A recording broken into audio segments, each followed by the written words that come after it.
Same side मेरे पास जो goods था उसमें से मैंने कुछ गुड्स किसको दे दिया, रमेश को दे दिया। रमेश है ना, मैंने कुछ गुड्स किसे दे दिया, रमेश को दे दिया। तो अब जो रिमेनिंग गुड्स है मेरे पास तो कम ही हो जाएगा। कुछ गुड्स तो मैंने दे दिया, आया नहीं, दे दिया, तो गुड्स कम हो गए। और जब भी गुड्स किस में आता है, एसेट्स में, और एसेट्स जब भी डिक्रीज होती है किस में आती है, क्रेडिट में।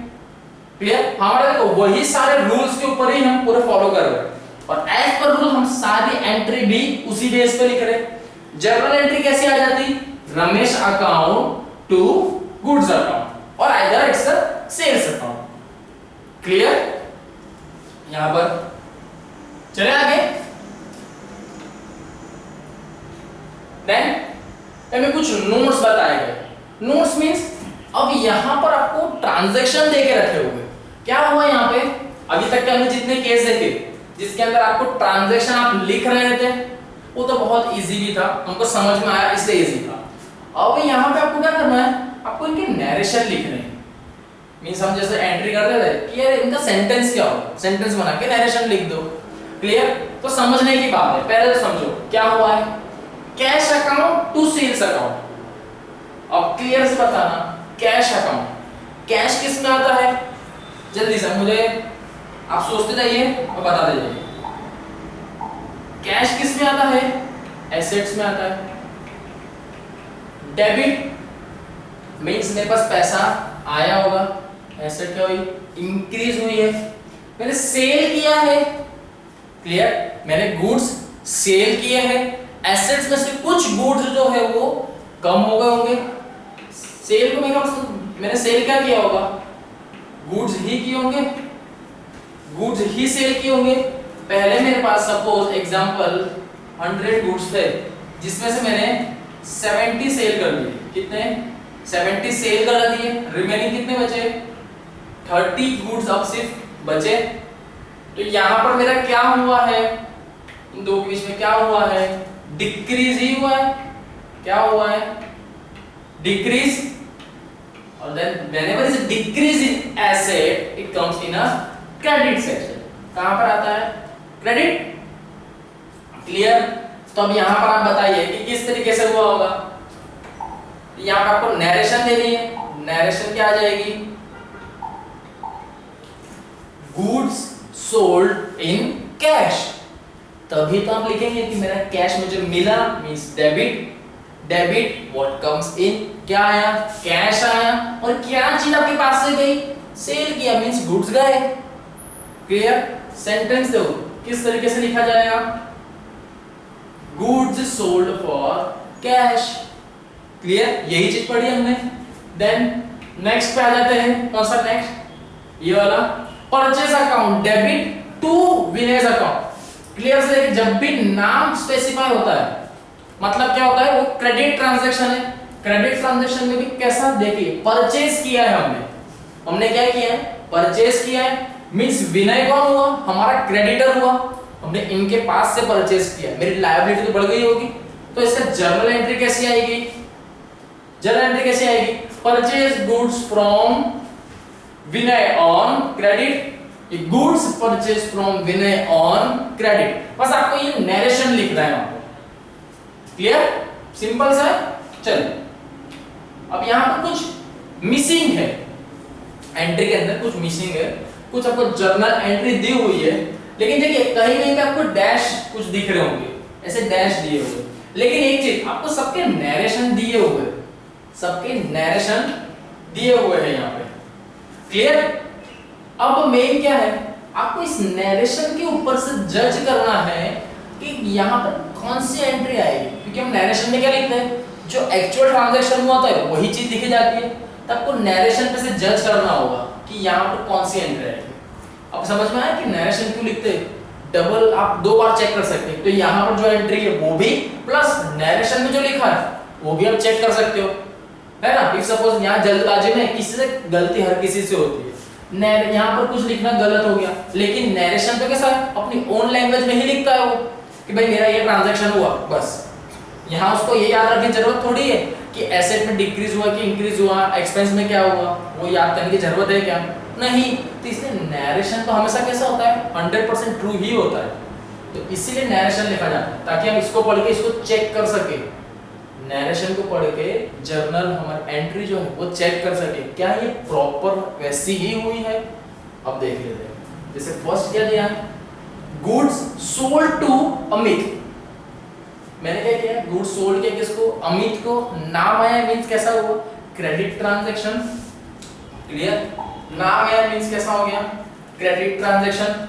अमित को बेचा है तो अमित अकाउंट डेबिट। मेरे पास से क्या चला गया, गुड्स गए। गुड्स कैसे गए, मैंने सेल किए तब। टू क्या जाएगा यहाँ पे,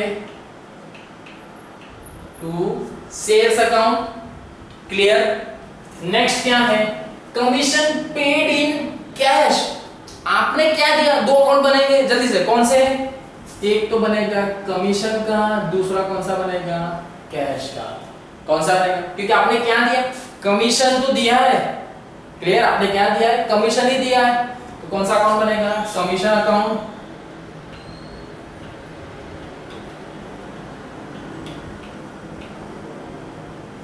कमीशन, सॉरी यहाँ पे अकाउंट भी लिख लेना, कमीशन अकाउंट। क्लियर। चलिए नेक्स्ट, कैश अकाउंट डेबिट दिया, यहां पर मेन पढ़िए, इंटरेस्ट रिसीव्ड इन कैश। कुछ इंटरेस्ट था किसी चीज का, आपको कैश में मिला है, तो cash means asset. Asset increase हुई है तो किधर आएगी, debit. At the same side interest क्या है आपका, रेवेन्यू है, ये भी बढ़ गया है। तो रेवेन्यू जब भी बढ़ता है किसमें आता है, क्रेडिट में आता है, तो क्या आएगा, इंटरेस्ट ही आएगा। इंटरेस्ट अकाउंट तो दिया ही हुआ था, है ना। Then goods account, goods account debit to dash, goods purchase from Rohit for cash. Clear से पढ़ना वापस sentence, goods purchase from Rohit for cash. मैंने गुड्स कैसे परचेज किए, रोहित से, पर कैसे, कैश में है। स्टिल नाम है लेकिन बाद में क्लियर कर दिया कि कैसे दिया, कैश में। तो गुड्स तो मेरे पास आए, बदले में क्या गया, कैश गया। हर बार नाम आए तो ये नहीं होगा क्रेडिट होगा, आप पूरा ट्रांजैक्शन पढ़िए। एट द एंड उसने क्या बता दिया कि भाई कैश में दिया है, तो यहाँ पे आएगा क्या, to cash account, to cash account. Clear. इस तरीके से कुछ आपकी एंट्री आएगी, यहां पर क्लियर हुआ। चले आगे, चलिए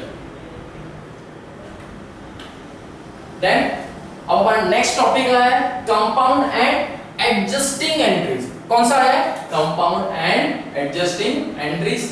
पढ़ते से, the journal entry that you have learn so far are simple and affects two accounts only. अभी तक हमने जैसे पढ़ी वो कैसी थी, सिंपल थी, मींस आप पढ़ेंगे तो बहुत इजी है, और किसी जिसमें दो ही इफेक्ट हो रही थी, है ना, दो ही पढ़ रहे थे अभी तक हम। There can be entries that affect more than two accounts. कुछ ऐसे ट्रांजैक्शन भी होंगे जहां पर आपके दो अकाउंट नहीं, उससे भी ज्यादा अकाउंट बन सकते हैं। मोर देन टू, क्या बोल रहा है, मोर देन टू, दो से ज्यादा आप एंट्री करनी होगी। वैसे ट्रांजैक्शन को और वैसे एंट्री को क्या बोला जाता है, कंपाउंड और कंबाइंड एंट्री। क्लियर, समझ में आ जाएगा आपको भी जल्दी से। ये भी इस तरीके डेफिनेशन इसकी याद रखना, मींस आपको फिल इन द ब्लैंक से पूछा जा सकता है। There can be entry that affect more than two accounts are called as dash. तब बता सकते हैं कि क्या कंपाउंड और कंबाइंड एंट्री। कंपाउंड का मतलब क्या होता है, मिक्सचर ऑफ टू एलिमेंट्स, ये साइंस की लैंग्वेज में होता है, mixture of two elements, two और more than two elements. Same यहां पर हमको भी तो वही बोल रहे हैं, दो से ज्यादा एंट्री मिक्स करके लिखी जाती है। क्लियर, दो अकाउंट से ज्यादा। In simple entry, in simple journal entry contains only one debit and one credit. Clear सी बात है, एक डेबिट और एक क्रेडिट ही होता है। But if an entry contains more than one debit और क्रेडिट और both, that entry is known as compound journal entry। क्या बताया जा रहा है, यहाँ पे आपको पूरी एंट्री के बारे में बताया, but if an entry contains, कोई भी एक ऐसी एंट्री हो जिसके अंदर एक डेबिट से ज्यादा, मींस कोई से ट्रांजैक्शन जिसमें कोई डेबिट, एक जरूर नहीं कि एक डेबिट हुआ तो दूसरा भी क्रेडिट, यहाँ पर क्या हो सकता है, मे बी दो डेबिट हो गए उसके सामने एक क्रेडिट हो रहा है, या दो डेबिट हो रहे दो क्रेडिट हो रहा है एक ही ट्रांजैक्शन में, या एक डेबिट है दो क्रेडिट हो रहा है। क्लियर? इस तरीके के जगह ट्रांजैक्शन हुए, ट्रांजैक्शन और उसकी हमने एंट्री कुछ ऐसी बुक्स में दी, हमारी बुक्स ऑफ अकाउंट में, किसमें, जर्नल में, तब उस चीज को क्या बोला जाएगा, कंपाउंड जर्नल एंट्री बोला जाएगा। क्लियर? इस चीज को लाइन मींस टिक मार्क कर लेना ताकि एमसीक्यूज में फिल इन द ब्लैंक्स में पूछा जाता है। Actual a compound journal entry is a combination of two और मोर सिंपल जर्नल एंट्री। कैसा होता है, सिंपल जर्नल एंट्री का ही मिक्स करके लिख देते हैं, बस मिक्स करके, है ना। देखिए कि बहुत इजी है, टफ तो आपको देंगे नहीं, कैसा ये मिक्स में ही आया है। चलिए जैसे अब इसके कुछ वेज है, कौन से, compound journal entry can be made in the following 3 ways, बस ये 3 तरीके ही, 3 देख ले कौन से, by debiting one account and crediting more than one account, by debiting one account and crediting more than one account. एक डेबिट होता है तो जरूरी नहीं है कि एक ही क्रेडिट हो, उससे ज्यादा भी हो सकते हैं।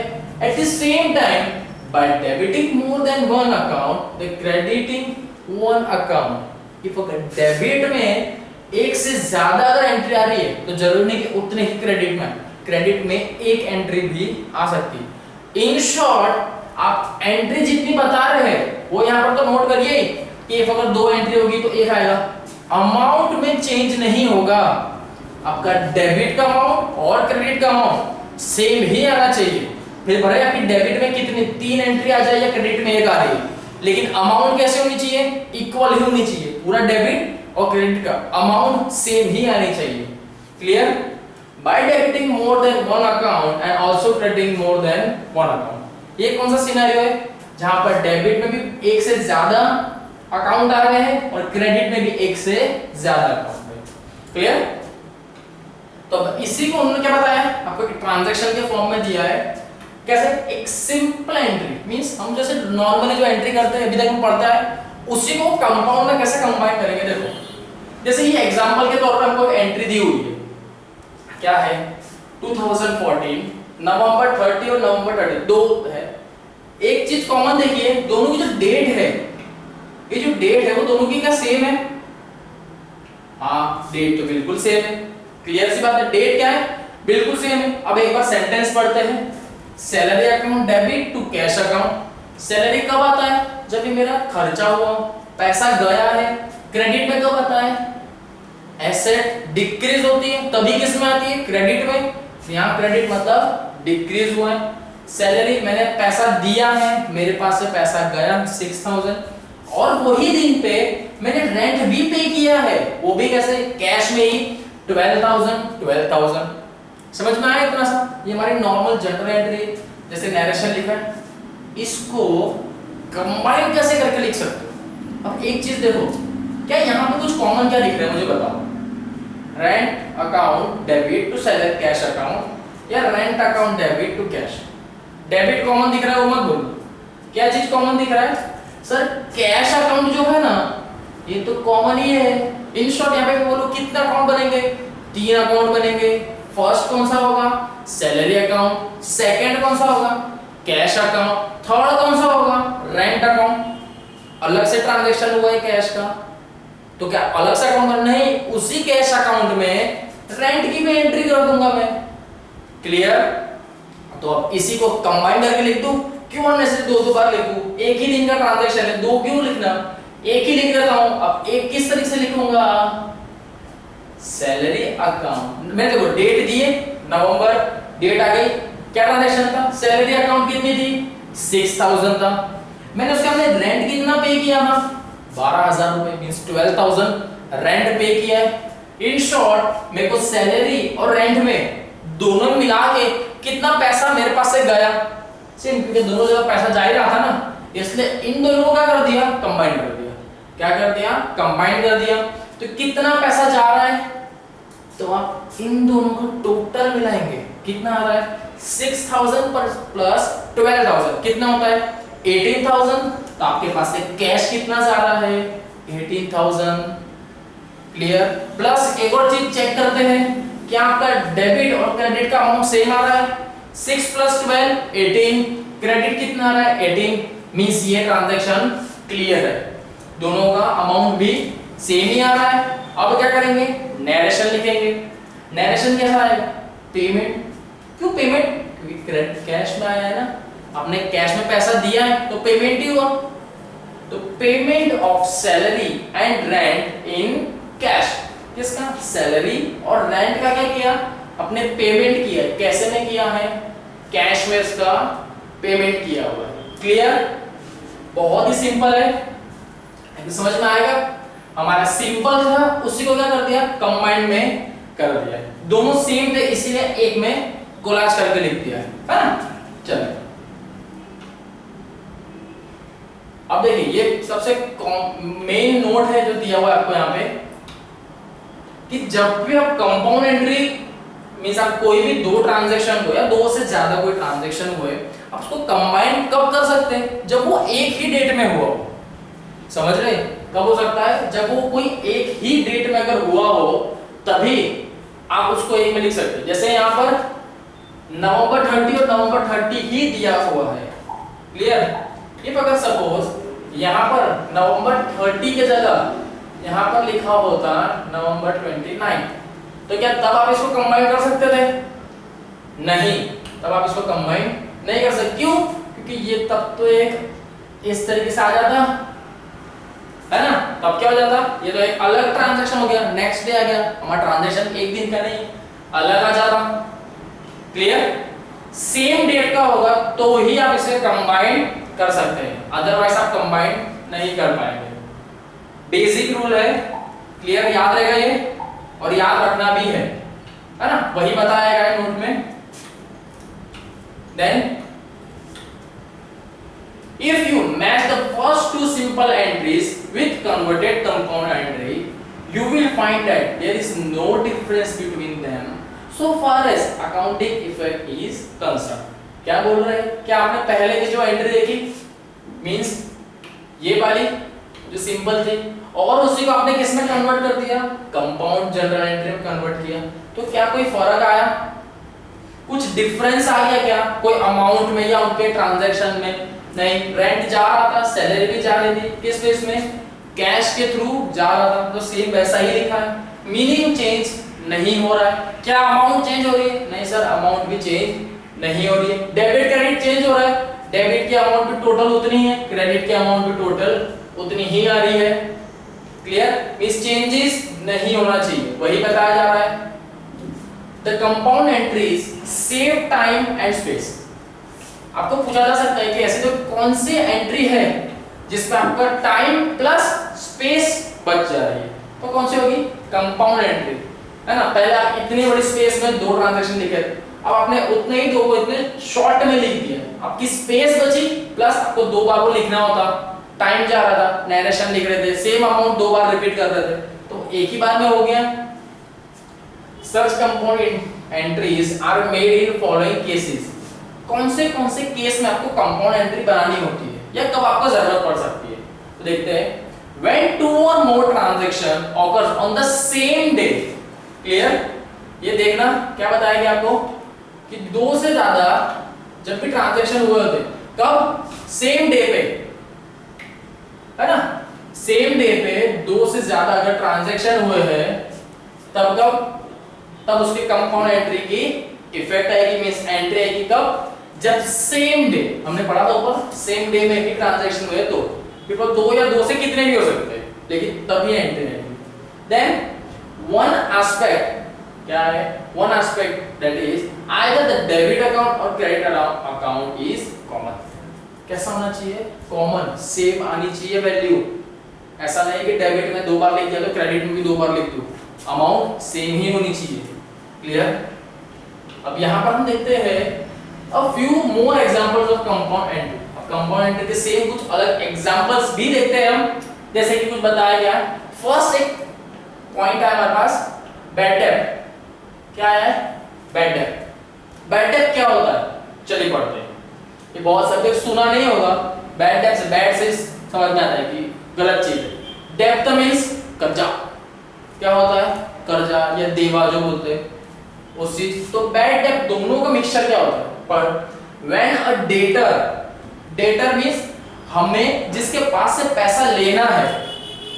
क्लियर? यहाँ पे डेटर किसे कहा जाता है? डेटर मींस जब भी आप सेल्स करते हैं, मैंने आपको बताया था सेल करते हैं तो क्या आता है आपका डेटर आते हैं डेटर्स। और जब भी आप किसी परचेज करते हैं तो क्या आता है क्रेडिटर्स। डेटर्स और क्रेडिटर्स का ये क्लियर फंड है, ये आपको याद रहना चाहिए कि आप सेल्स में जिसे बेचोगे वो आपके क्या होंगे डेटर हो जाएगा। क्या होगा आपका डेटर। और परचेस में आप जिससे ले रहे हो वो आपका क्या हुआ क्रेडिटर। फिर वो भले आइदर इन कैश और क्रेडिट में हो, ये थोड़ी चेंज हो जाएंगे। फिर वो कैश में हो क्रेडिट में। मेरा डेटर आ गया इंजन, मुझे पता चल गया कि ये भाई ये क्या है मेरा सेल्स, मतलब मैंने जिसको बेचा ये वो पर्सन है। डेटर आ गया मींस मैंने इसके पास से कुछ खरीदा होगा। क्लियर? बेसिक फंडा है ये, क्लियर याद ही रहना चाहिए आपको, है ना। चलो then when a debtor fails to pay the full amount due to him, the unpaid amount is known as bad debt. Sentence read करने से ही समझ में आ गया है। स्टिल क्या बता रहा है कि हमें डेटर मींस हमने जिसे पैसा दिया है, मींस हमने जिसे गुड्स दिया है, सेल्स हमारा डेटर जिसे हमने हमारा गुड्स दिया था, हमने गुड्स सोल्ड किया था उसे सर्टेन कुछ अमाउंट भी होता है, कुछ ना कुछ एक अमाउंट तो होती है ना उसके ऊपर। कोई अमाउंट भी होती है कि कुछ गुड्स दिया है 1000 रुपए का दिया 100 रुपए का दिया, कुछ भी एक अमाउंट होती है। वो भी कैसे क्रेडिट बेस पे दिया है। कैश में तो होता तो सीधी बात ही हो गई, कैसे दिया होता है क्रेडिट में, तभी तो इन फ्यूचर हमको मिलेगा या नहीं मिलेगा उस पे होता है। अगर सपोज एक एग्जांपल 10,000 रुपीस का मैंने किसी को गुड्स बेचा, क्लियर, मैंने कितने का 10,000 रुपीस का गुड्स बेच दिया था। एट द एंड मुझे ऐसा बोला था कि मैं तेरे को 2 मंथ के बाद 2 मंथ्स के बाद मैं तुझे पैसा दे दूंगा, लेकिन वो तो मुझे 2 मंथ कंप्लीट होने के बाद भी पैसा नहीं दे रहा है, मुझे वो पैसा नहीं दे रहा है। और मेरा जो गुड्स था उसने तो वो यूज कर लिया, जो भी मैंने उसे मेरा गुड्स दिया था वो तो उसने पूरा यूज भी कर लिया। अब तो ऐसा भी नहीं कि गुड्स जाके लेके आ जाओ, है ना। तब ये जो पैसा जो मुझे मिलना था लेकिन अभी मिल नहीं रहा है ना, मुझे पैसा इन फ्यूचर कैसे क्रेडिट पे दिया था, इतने टाइम के बाद मुझे मिलना चाहिए था लेकिन मिल नहीं रहा है।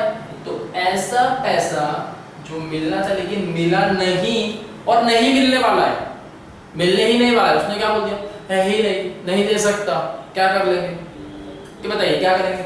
अब इन शॉर्ट आपका बिजनेस ट्रांजैक्शन तो हुआ था, वन पे मैंने जो ट्रांजैक्शन किया वहां से नहीं आ रहा है तो क्या कर सकते हैं, ठीक है कर सकते तो बहुत कुछ है, लेकिन नहीं आ रहा है। बुक्स में तो लिखूंगा मैं तो मुझे याद रहेगा, तो बुक्स में इसलिए क्या लिखा जाता है बैड डेब्ट। कैसा बैड डेब्ट, बैड नसीब खराब, बैड खराब चीज है ना। डेब्ट मींस क्या होता है देवा, कर्जा जैसा हो गया, ऐसा पैसा जो अभी तो नहीं आएगा। कोई लग रही उम्मीद कि 10,000 कब देगा, नहीं मालूम, क्लियर, यही चीज बताई जा रही है आपको भी। When a debtor fails to pay the full amount, कितनी फुल अमाउंट, ऐसा भी नहीं कि अगर 5,000 10,000 का गुड्स था 5,000 दे रहा नहीं, तो वो जितना भी अमाउंट नहीं दे रहा है उसको मैं क्या बोलूंगा बैड डेब्ट ही कंसीडर करूंगा। क्लियर? देन जैसे अब आपको एक एग्जांपल में इजीली समझ में आएगा, एक एग्जांपल दिया हुआ है यहाँ पे। अ बिजनेस कंसर्न रिसीव्स कितना पूरा दिया है, business concern receives 8,000 out of 100,000 due from Harish. यहाँ पर कुछ बिजनेस ट्रांजैक्शन हुआ होगा, किसके बीच में, एक बिजनेस पर्सन और हरीश के बीच में, कितने का 10,000 का ट्रांजैक्शन हुआ था, जिसमें हरीश ने कितने पैसे दिए हैं, सिर्फ कितने दिए गए हैं, हरीश के पास से कितने पैसे हमको देने थे, रिसीव, हमने कितने रिसीव किए, हरीश के पास से 8000 रुपीज, ट्रांजैक्शन कितने का हुआ था, 10,000 का, दिए कितने, 8000, he is unable to pay the balance amount means इनका जो रिमेनिंग है 10,000 की गुड मीन सेल किया था, इतना पैसा मिलना चाहिए था, मिला कितना, 8000, कितना पैसा नहीं मिला, इनका डिफरेंस 2000 रुपीज ऐसा है जो नहीं दिया है, और वो क्या बोल रहा है कि बाकी का पैसा मैं नहीं दे सकता, unable to pay the balance amount, the remaining amount becomes a bad debt for the business। Clear सी बात है, मुझे बाकी का जो पैसा नहीं मिल रहा उसमें क्या कंसीडर करूंगा, क्यों, क्योंकि मुझे मेरी अमाउंट तो क्लियर बतानी पड़ेगी कि कितनी नहीं आ रही है, मुझे मेरा डेबिट और क्रेडिट तो क्लियर बताना पड़ेगा। तो सबसे पहले किस तरह के फॉर्म में आ रहा है, bank receives a business concern 8000 from, अब यहां पर देखिए जो बैंक दिया है ना, कि यहां पर बैंक दिया है, तो इस जगह पर यहां पर आइदर एक एग्जांपल के तौर पे दिया होगा कि उसने क्या दिया आपको, चेक दिया होगा, जो यहां पर मेंशन नहीं किया, तभी यहां पे बैंक लिखा आ रहा है, अदरवाइज बैंक लिखा नहीं आएगा।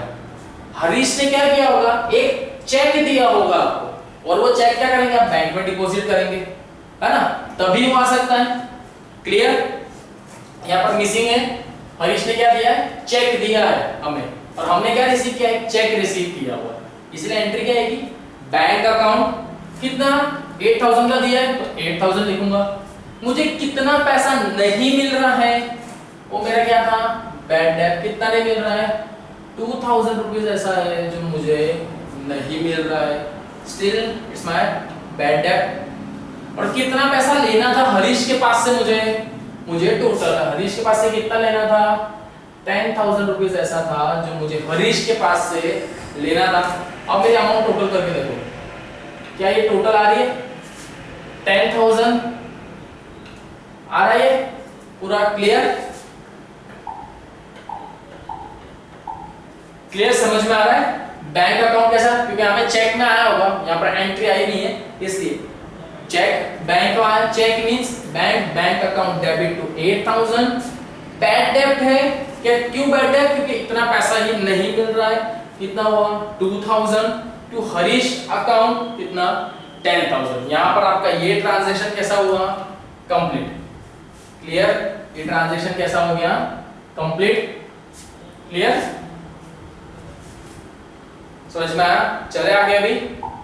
देन नरेशन लिखेंगे, receipt of rupees 8000 from Harish and the remaining amount of 2000 is treated as bad debt, treated as और considered as, या हमने समझ लिया क्या कि भाई बैड डेट नहीं दे रहा है, जो इंसान 10,000 का सिर्फ 8,000 रुपए दे रहा है और बाकी के बोल रहा है कि यार इतना पैसा नहीं दे सकता, तो वो तो बैड डेट ही होगा।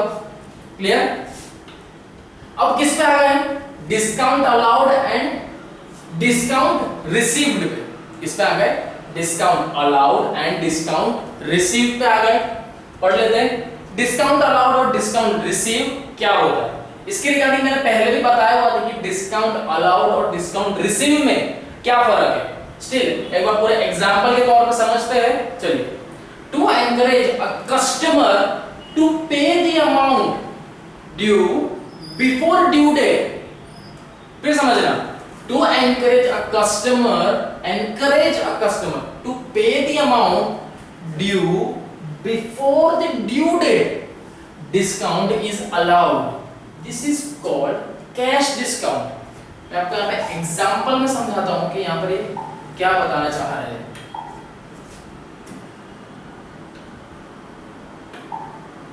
अब यहाँ पर समझिए ये क्या बोल रहे हैं, डिस्काउंट अलाउड, और वो भी कैसा, कैश डिस्काउंट मींस, समझिए यहाँ पे मैंने कुछ प्रोडक्ट है जो सेल किया है, क्या क्या मैंने कुछ प्रोडक्ट सेल किया था किसी पर्सन को, वो भी कैसे, यहाँ पे क्रेडिट के ऊपर बात की जा रही है, क्रेडिट पे बात कर रहा हूँ मैंने प्रोडक्ट कितने में दिया था, 10,000 का दिया था, 10,000 का मैंने गुड्स सोल्ड कर दिया, मेरे को सामने वाले पर्सन ने क्या बोला कि भाई मेरे को 2 मंथ का क्रेडिट दे दो, मैं आपको पैसे कब दूंगा, 2 महीने के बाद दूंगा।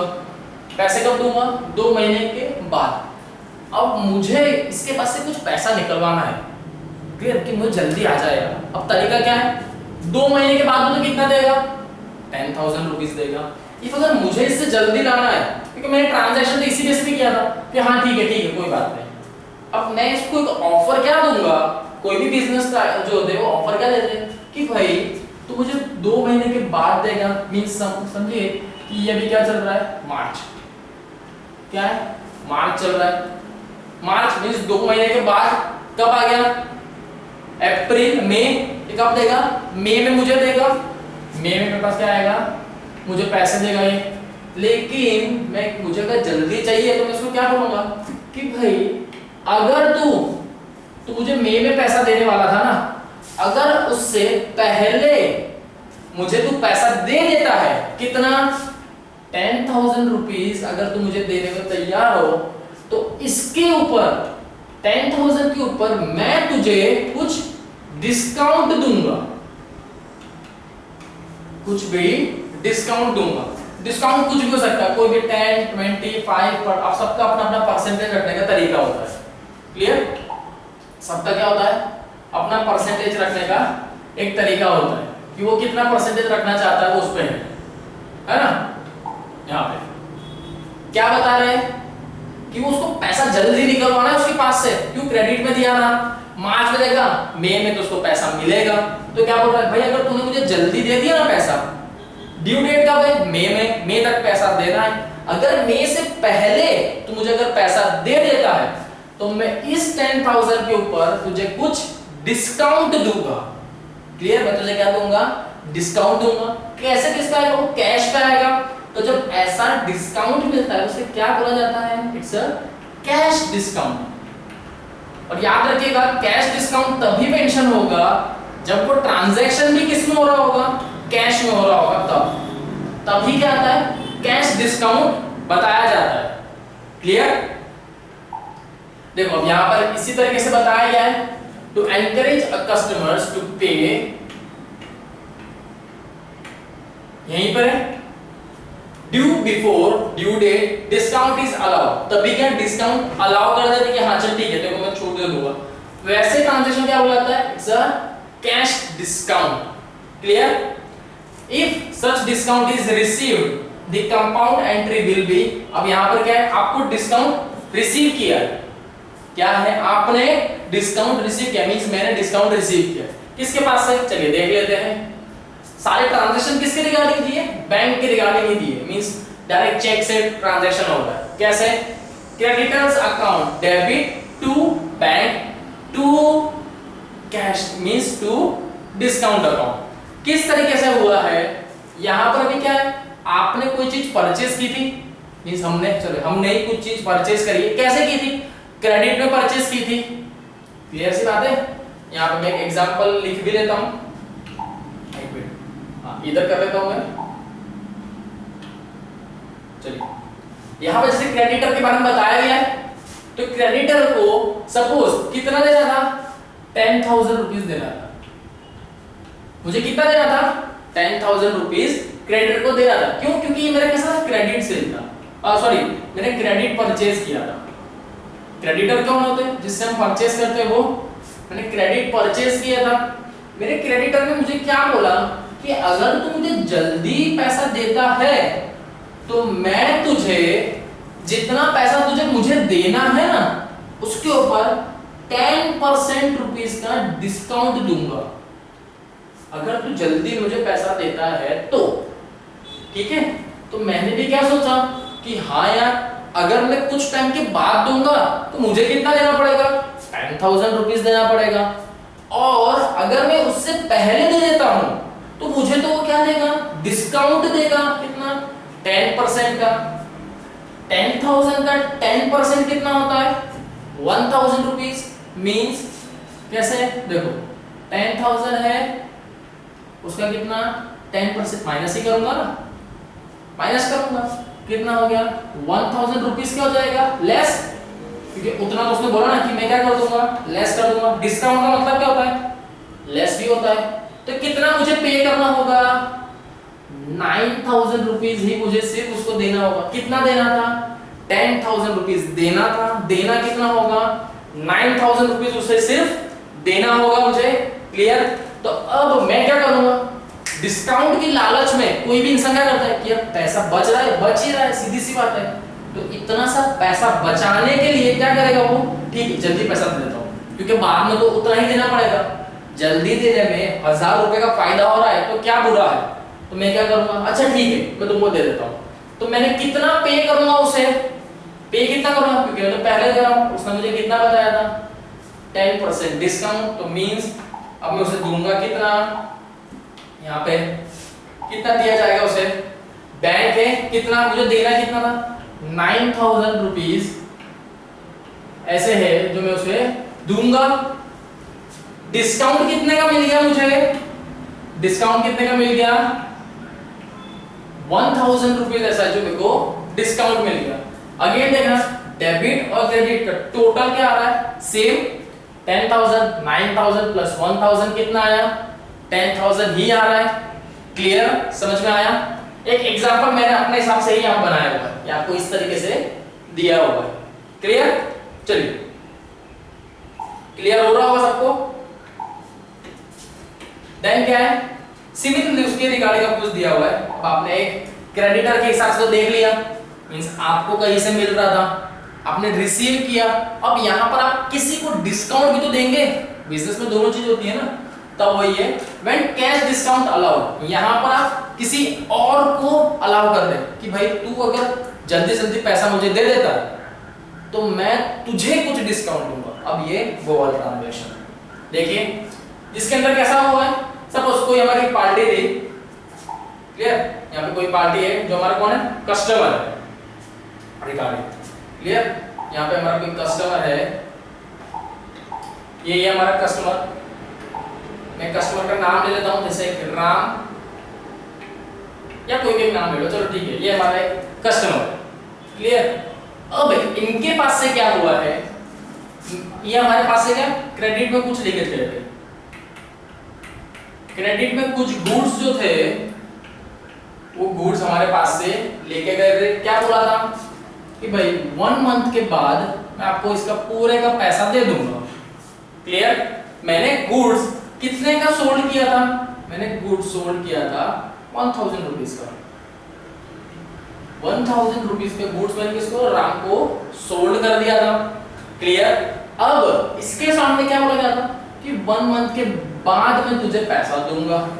मैंने इसके सामने मींस मैंने ही बेचा है, मैंने एक उसको ऑफर दिया, मैंने क्या दिया एक छोटा सा ऑफर दे दिया और ऑफर में क्या रखा डिस्काउंट। अब डिस्काउंट भी कैसा, मैंने उसे कहा कि अगर तू मुझे 1 मंथ से पहले, अगर 1 मंथ से पहले अगर तू मुझे पैसे देता है, क्योंकि तू तो मुझे 1 महीने के बाद देगा, अगर 1 महीने से पहले मुझे पैसे दे रहा है तो मैं तुझे कुछ डिस्काउंट दूंगा, मैं तुझे कुछ डिस्काउंट दूंगा। मींस इन शॉर्ट अब यहां पर उसने परसेंटेज नहीं बोला, क्या बोला, क्योंकि हर कोई अपने बेस पे चलता है, कोई परसेंटेज बोलता है, कोई डायरेक्ट अमाउंट बोलता है। तो यहां पर मैं क्या बोलता हूं, उसने क्या बोला कि बोला अगर तूने मुझे 1 महीने से पहले दिया तो मैं तुझे 200 रुपए का डिस्काउंट दूंगा। क्लियर? मींस देने कितने थे 1,000 रुपए, अगर 1 महीने से पहले वो पैसा दे देता है तो 200 रुपए का डिस्काउंट मिलेगा। इन शॉर्ट उसे पैसा कितने देने पड़ेंगे, सिर्फ अगर वो जल्दी देता है तो 800 रुपए ऐसे होंगे जो सिर्फ उसे देने होंगे। लालच, सीधी सी बात है, 1 महीने के बाद दूंगा 1,000 देने पड़ेंगे, क्या करता हूं थोड़ा जल्दी देता हूं 200 रुपए बच जाएंगे मेरे। क्लियर? तब यहां पर क्या करेंगे, तो सामने जो पर्सन है कि हाँ यार पैसे दे देता हूं।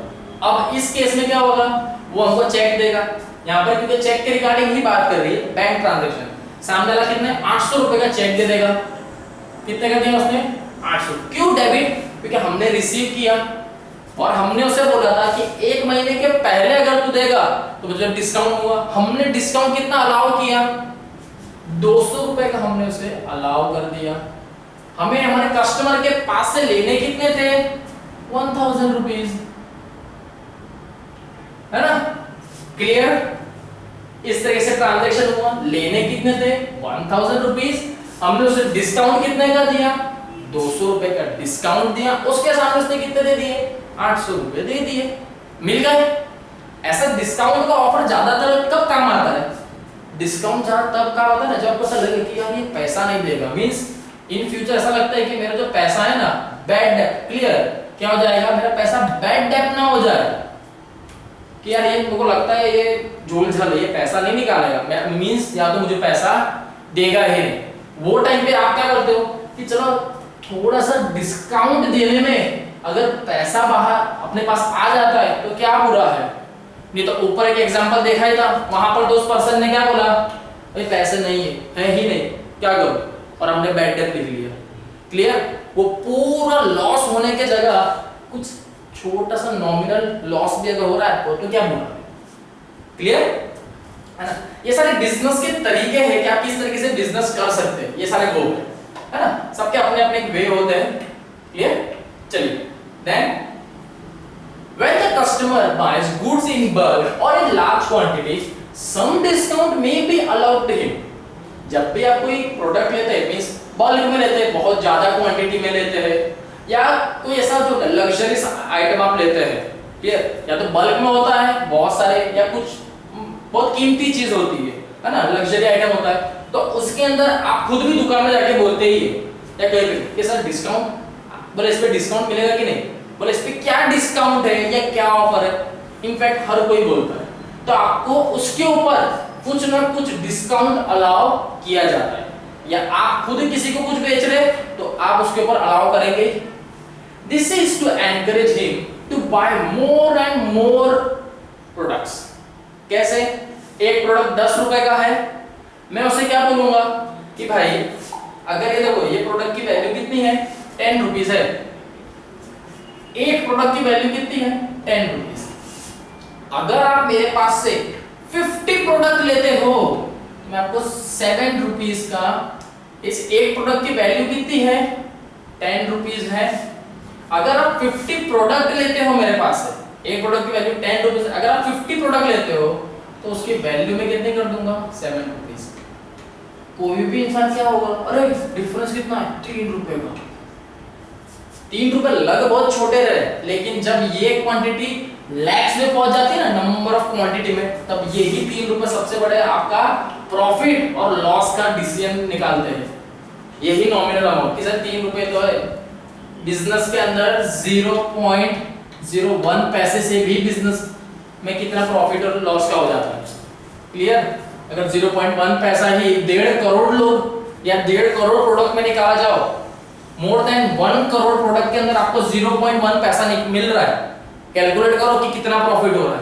सर इतने से तो अमाउंट है, कैलकुलेट करो, ठीक है। इसलिए कोई भी वैल्यू को छोटा नहीं समझना चाहिए, है ना, क्लियर। इस तरीके से बताया जा रहा है कि मोर एंड मोर प्रोडक्ट में लालच में आ जाते हैं और बाय कर लेते हैं बहुत सी बार।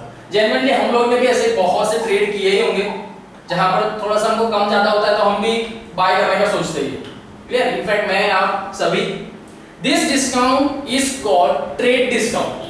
कैसा होता है ये ट्रेड डिस्काउंट, क्लियर। यहां पर ऐसा नहीं बताया गया कि तू मुझे पैसा देना, तो वो कैश में था, यहां पर एक सर्टेन डिस्काउंट दिया जाता है प्रोडक्ट खरीदने से पहले या प्रोडक्ट खरीदने के बाद, आइदर इन कैश और आइदर इन क्रेडिट।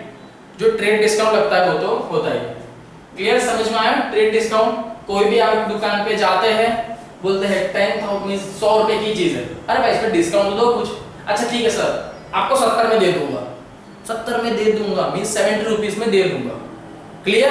तो वो क्या दिया उसने, ट्रेड डिस्काउंट दे दिया। ट्रेड मींस बेचने का जो डिस्काउंट होता है वो दे दिया कि इतने में ले लो आप, क्लियर।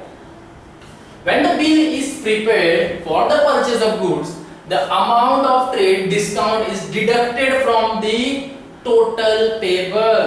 आप ये अपने पास में कोई बिल हो तो उसमें देखना कि आपको जैसे कोई प्रोडक्ट लिया ना आपने 100 रुपए का, एग्जांपल है, हर बार 100 रुपए आ रहा है ऐसा एग्जांपल, उस पर आपको ट्रेड डिस्काउंट दिया होता है। आप क्योंकि दुकान में कभी भी जाते हैं ना, आपने कोई भी सपोज कोई चीज परचेज के लिए आपको चलो 1000 रुपए का कुछ अच्छा लगा, आप बोलते हैं यार इसमें कुछ डिस्काउंट तो दो, ये तो बहुत महंगा लग रहा है, थोड़ा कम करो, बार्गेनिंग करते। देन वो क्या बोलता है कि अच्छा चलो ठीक है मैं आपको 700 रुपए में दे दूंगा, 700 में वो एग्री करता है कि मैं 700 में आपको ये दे देता हूँ, कितने में, 700 रुपीज में मैं आपको ये दे दूंगा करके, है ना, 700 में मिल जाएगा। एट द एंड जब आप भी एग्री होता, अच्छा ठीक है 700 में दे दो, तब वो जो शॉप वाला है वो आपको बिल देगा, बिल आपको बिल बना के देगा। उस बिल में देखना एक चीज होगी, वो 1000 रुपीज का प्रोडक्ट की वैल्यू लिखेगा, मींस यहाँ पे जो गुड्स है वो लिखेगा ऐसा। देन यहाँ पर वो नीचे आएगा फाइनल अमाउंट आती कितनी 700 रुपीज, लेकिन यहाँ पर वो क्या लिखेगा, डिस्काउंट लिखेगा। 1000 था 700 में दे रहा है, 300 का क्या दे दिया उसने, डिस्काउंट। ये कैसा डिस्काउंट था, ट्रेड डिस्काउंट। कभी भी ट्रेड डिस्काउंट आपको बोले कि आपको ट्रेड डिस्काउंट मेंशन करना है, मींस क्या होगा, जो टोटल अमाउंट है उसमें से वो क्या होता है, लेस। क्या होता है, हमेशा उसमें से लेस होके फाइनल अमाउंट आती है जो कस्टमर को हमें देनी होगी, मींस कि वो हमको देता है। क्लियर? ट्रेड डिस्काउंट सब जगह पे लागू होता है, आइदर हम किसी से परचेस करते हैं तब, और इनफैक्ट जब हम उसे कुछ देते हैं तब भी। When the bill is prepared for the purchase of goods, the amount of trade discount is deducted from the total amount payable. No entry is made for this type of account is in general. Clear? ये याद रखना आप लोग कि क्या बताया गया आपको कि ऐसे जो अकाउंट है, मींस ट्रेड डिस्काउंट जो है, ट्रेड डिस्काउंट की जर्नल बुक के अंदर कोई एंट्री नहीं आती है। Clear? Now the most important line बताइए कि ट्रेड डिस्काउंट, सिर्फ जो ट्रेड डिस्काउंट है ना, इसकी जर्नल के अंदर, और जर्नल इनफैक्ट कहीं पर भी उसकी एंट्री नहीं आती है। That is it is not recorded in the books of account, क्योंकि बुक्स ऑफ अकाउंट में लिखा ही नहीं जाता है। और सीधी सी बात है, जो बुक्स ऑफ अकाउंट में नहीं लिखा गया तो वो जर्नल के अंदर भी कैसे आएगा। क्लियर? मोस्ट इंपॉर्टेंट लाइन है, समझ में आया आपको, कैश डिस्काउंट और ट्रेड डिस्काउंट के रिगार्डिंग ये बात है। क्लियर?